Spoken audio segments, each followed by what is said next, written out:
Well, a habit is a redundant set of automatic, unconscious thoughts, behaviors, and emotions that's acquired through repetition. A habit is when you've done something so many times that your body now knows how to do it better than your mind. So if you think about it, people wake up in the morning, they begin to think about their problems. Those problems are circuits of memories in the brain.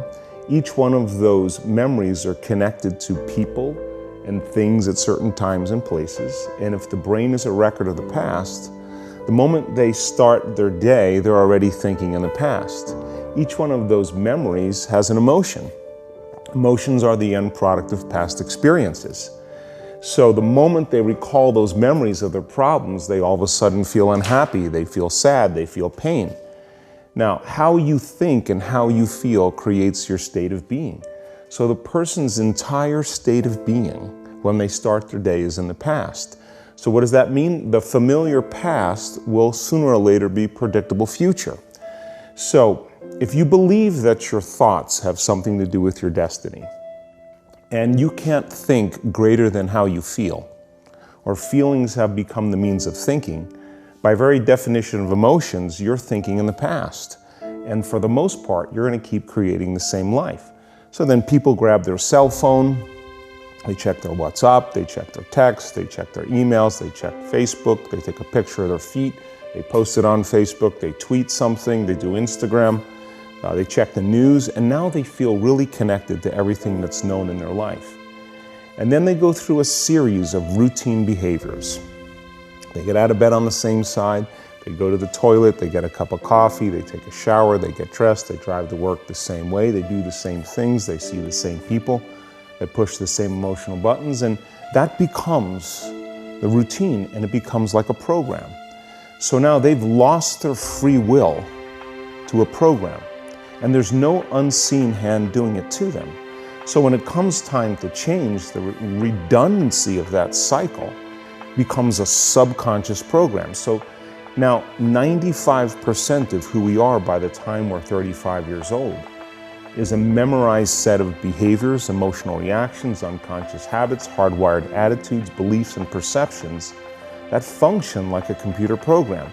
So then a person can say with their 5% of their conscious mind, I want to be healthy, I want to be happy, I want to be free.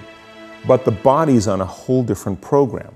So then how do you begin to make those changes? Well, you have to get beyond the analytical mind, because what separates the conscious mind from the subconscious mind is the analytical mind. And that's where meditation comes in, because you can teach people through practice how to change their brainwaves, slow them down. And when they do that properly, they do enter the operating system where they can begin to make some really important changes. So most people then wait for crisis or trauma or disease or diagnosis. They wait for loss, some tragedy to make up their mind to change. And my message is, why wait? And you can learn and change in a state of pain and suffering, or you can learn and change in a state of joy and inspiration. And I think right now, the cool thing is that people are waking up. That's really interesting, and where I found the deepest hooks into how powerful this can be for somebody is when you talk about trauma, and you've talked about how people experience a traumatic event, but they then basically rehearse it, and how that then has this knock-on effect. So what is that? Why do people find it so hard to get past trauma? The stronger the emotional reaction you have to some experience in your life, the higher the emotional quotient, the more you pay attention to the cause. And the moment the brain puts all of its attention on the cause, it takes a snapshot, and that's called a memory. So long-term memories are created from very highly emotional experiences. So what happens then is that people think neurologically within the circuitry of that experience, and they feel chemically within the boundaries of those emotions. And so when you have an emotional reaction to someone or something, most people think that they can't control their emotional reaction. Well, it turns out if you allow that emotional reaction, it's called a refractory period, to last for hours or days, that's called the mood. I say to someone, hey, what's up? You say, I'm in a mood. Well, why are you in a mood? Well, I had this thing happen to me 5 days ago and I'm having one long emotional reaction. If you keep that same emotional reaction going on for weeks or months, that's called temperament. Why is he so bitter? I don't know, let's ask him. Why is he so bitter? Why are you bitter? Well, I had this thing happen to me 9 months ago. And if you keep that same emotional reaction going on for years on end, that's called a personality trait. And so learning how to shorten your refractory period of emotional reactions is really where the work starts. So then people, when they have an event, what they do is they keep recalling the event because the emotions of stress hormones, the survival emotions, are saying pay attention to what happened because you want to be prepared if it happens again. Turns out most people spend 70% of their life living in survival and living in stress. So they're always anticipating the worst case scenario based on a past experience. And they're literally, out of the infinite potentials in the quantum field, they're selecting the worst possible outcome and they're beginning to emotionally embrace it with fear. And they're conditioning their body into a state of fear. Do that enough times, body has a panic attack without you. You can't even predict it because it's programmed subconsciously. So then you say to the person, why are you this way? And they'll say, I am this way because of this event that happened to me 15 or 20 years ago. And what that means from a biological standpoint is that they haven't been able to change since that event. So then the emotions from the experience tend to give the body and the brain a rush of energy. So people become addicted to the rush of those emotions, and they use the problems and conditions in their life to reaffirm their limitation, so at least they can feel something. So now when it comes time to change, you say to the person, why are you this way? Well, every time they recall the event, they're producing the same chemistry in their brain and body as if the event is occurring. Firing and wiring the same circuits and sending the same emotional signature to the body. Well, what's the relevance behind that? Well, your body is the unconscious mind. It doesn't know the difference between the experience that's creating the emotion and the emotion that you're creating by thought alone. So the body's believing it's living in the same past experience 24 hours a day, 7 days a week, 365 days a year. And so then when those emotions influence certain thoughts, and they do, and then those thoughts create the same emotions, and those same emotions influence the same thoughts, now the entire person's state of being is in the past. So then the hardest part about change is not making the same choices you did the day before, period. And the moment you decide to make a different choice, get ready because it's going to feel uncomfortable. So you have a thought and then the program runs. But it's the emotion that follows the thought. If you have a fearful thought, you're going to feel anxiety. The moment you feel anxiety, your brain's checking in with your body and saying, yeah, you're pretty anxious. So then you start thinking more corresponding thoughts equal to how you feel. Well, the redundancy of that cycle conditions the body to become the mind. So now, when it comes time to change, a person steps into that river of change and they make a different choice, and all of a sudden, they don't feel the same way. So the body says, well, you've been doing this for 35 years. You're going to just stop suffering and stop feeling guilty and stop feeling shameful, and you're not going to complain or blame or make excuses or feel sorry for yourself. Well, the body's in the unknown. So the body says, I want to return back to familiar territory. So the body starts influencing the mind, and it says, start tomorrow. You're too much like your mother. You'll never change. This isn't going to work for you. This doesn't feel right. And so if you respond to that thought as if it's true, that same thought will lead to the same choice, which will lead to the same behavior, which will create the same experience, which will produce the same emotion. Give me a little more detail on what you mean by the body becomes the mind, or the unconscious mind. What do you mean by that exactly? Well, those are two different things. Your body is your unconscious mind. In a sense, If you're sitting down and you start thinking about some future worst case scenario that you're conjuring up in your mind, and you begin to feel the emotion of that event, your body doesn't know the difference between the event that's taking place in your world, outer world, and what you're creating by emotion or thought alone. So most people then, they're constantly reaffirming their emotional states.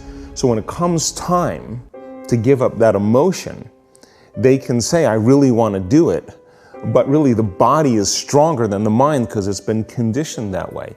So the servant now has become the master. And the person all of a sudden, once they step into that unknown, they'd rather feel guilt and suffering because at least they can predict it. Being in the unknown is a scary place for most people because the unknown is uncertain. People say to me, well, I can't predict my future. I'm in the unknown, and I always say the best way to predict your future is to create it. Not from the known, but from the unknown. What thoughts do you want to fire and wire in your brain? What behaviors do you want to demonstrate in one day? The act of rehearsing them mentally, closing your eyes, and rehearsing the action. Rehearsing the reaction of what you want, or the action of what you want. By closing your eyes and mentally rehearsing some action. If you're truly present, the brain does not know the difference between what you're imaging and what you're experiencing in 3D world. So then you begin to install the neurological hardware in your brain to look like the event has already occurred. Now, your brain is no longer a record of the past. Now it's a map to the future. And if you keep doing it, priming it that way, the hardware becomes a software program, and who knows, you just may start acting like a happy person. And then I think the hardest part is to teach our body emotionally what the future will feel like ahead of the actual experience. So what does that mean? You can't wait for your success to feel empowered. You can't wait for your wealth to feel abundant. You can't wait for your new relationship to feel love, or your healing to feel whole. I mean, that's the old model of reality of cause and effect, waiting for something outside of us to change how we feel inside of us. And when we feel better inside of us, we pay attention to whoever or whatever caused it. But what that means then is that from the Newtonian world is that most people spend their whole life living in lack, waiting for something to change out there. But the quantum model of reality is about causing an effect. The moment you start feeling abundant and worthy, you are generating wealth. The moment you're empowered and feel it, you're beginning to step towards your success. The moment you start feeling whole, your healing begins. And when you love yourself and you love all of life, you'll create an equal. And now you're causing an effect.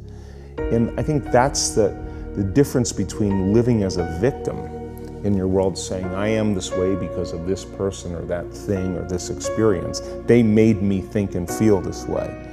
When you switch that around, you become a creator of your world, and you start saying, my thinking and my feeling is changing an outcome in my life. And now that's a whole different game, and we start believing more that we're creators of reality.